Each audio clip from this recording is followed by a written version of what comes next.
What's up, guys? It's the Everyday Anabolic, and I'm back with another video for you guys.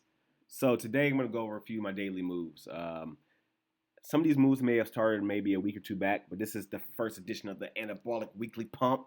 So I'm going to go back a few and show you kind of the few moves. Some of my moves are anticipatory. You know what I'm saying?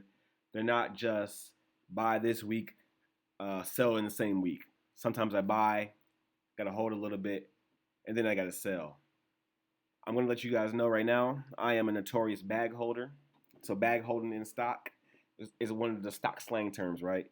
So that's when you buy a stock and you thought you were going to sell. You thought you were going to make good money. But then it goes all the way down, and then you're bag holding. So I don't care. Hey, I flaunt my bag holding. I'm a bag holder all day. Because one day, that stock is still going to make me money. So let's get into the plays, guys. So the first play I made, not that I made, but I had to show, is Walmart. Walmart had its earnings, was it today or yesterday? And this is what I don't like about the market right now, and this is a big conversation. I don't like how the market flips on good earnings. So Walmart had great earnings. They beat the expectation, amazing, but the price didn't go up. Now in a regular market, this would make the price go up, right? You would say, hey, the company's doing good. Cool. Let the price go up. But nowadays, in this crazy retail infested, saturated market, infested sounds kind of negative. It's not really infested, guys. I love all you people. Saturated market, sometimes having great earnings makes your stock go down. So it's a very weird dynamic we're at right now. So what I did, I played the earnings. So I bought a $131 strike price call for $8.21. I usually buy my calls with time, but this time it didn't matter because I was strictly going for earnings. And when you buy closer to the date, so say today is what's today's date? 8/19. If I buy closer to this date now, to buy the contract, it'd be a lot cheaper. The farther away you get from the date you're trying to go for, the contract prices get a lot more expensive. So I said, hey, I'm going to take a big risk right here. I'm going to buy a little closer because I know Walmart's going to run up in the next 2 weeks. So I bought August 6th. I spent $532 on two contracts. And so you see it says $2.66. Remember, when you see these contract prices, you have to multiply it by 100 because you're trying to buy 100 shares. Every contract is worth 100 shares of that stock, of the underlying stock. Remember this. Always remember that. So if you see it says $1.20, that's $120 you're going to be paying. So I spent $532 for this. And then on August 14th, and I played scared. I'm a big pussycat.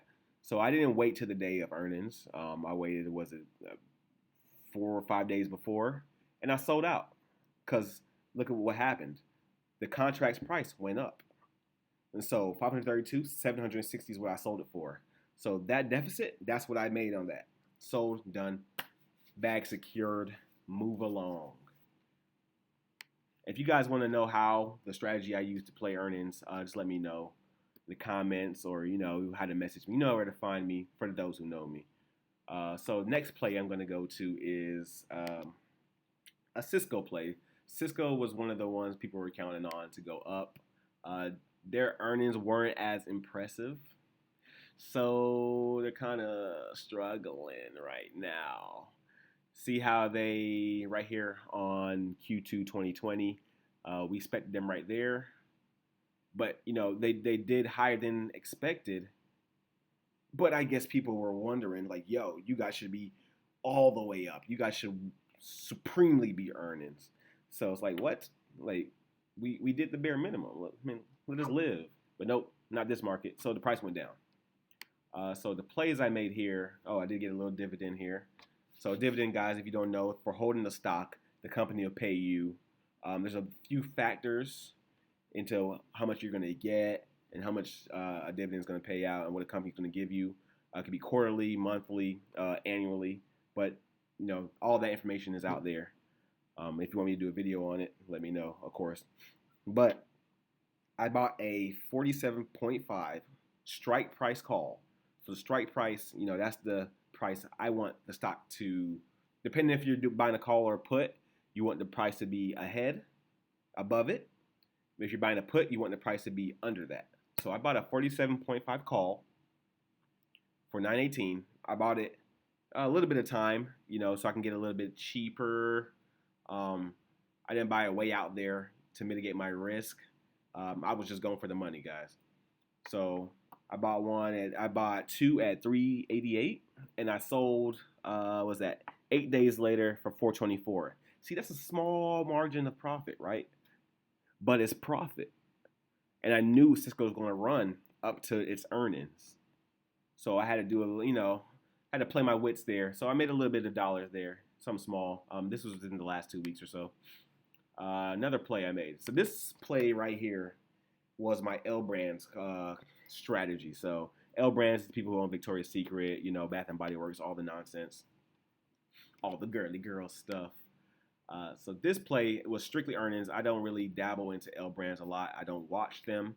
I saw them on my earnings calendar and said, hey, they haven't ran up yet. That price is still down, and it hasn't been fluctuating with what I call the earnings hype. Hasn't done that yet, so hey, I'm jumping in. So August 14th, I bought a call for 27.5, and it was cheap, right? $73. All right, cool. I bought it for 2 contracts at $146, and then 3 days later, this was a small play, a fast play, and I don't like to hold things, especially calls, because they just deteriorate, right? They got theta, and I don't want to get too deep into terms, especially for beginner investors. But your contracts can decay. So I sold within 3 days, and I made what is that? $194? Quick cash. Let's get it out of here. And that's what I like to do. And that's what I'm starting strategy now. I don't know with the S&P hitting an all-time high. I don't like that. I don't really like good news when it comes to the stock market. I like bad news. Bad news is fun. Bad news says, hey, I can get things for cheap. Good news says, hey, I don't really know where the stabilization price is. I don't know where the baseline is. So I can't really tell if you're under or overvalued. So, guys, but this was a good one. Quick play. And guys, if you like this video, let me know. I'm down to do more. Of course, I'm going to do more. These are my weekly gains. I'll probably release another one in the next few days. So come join your boy.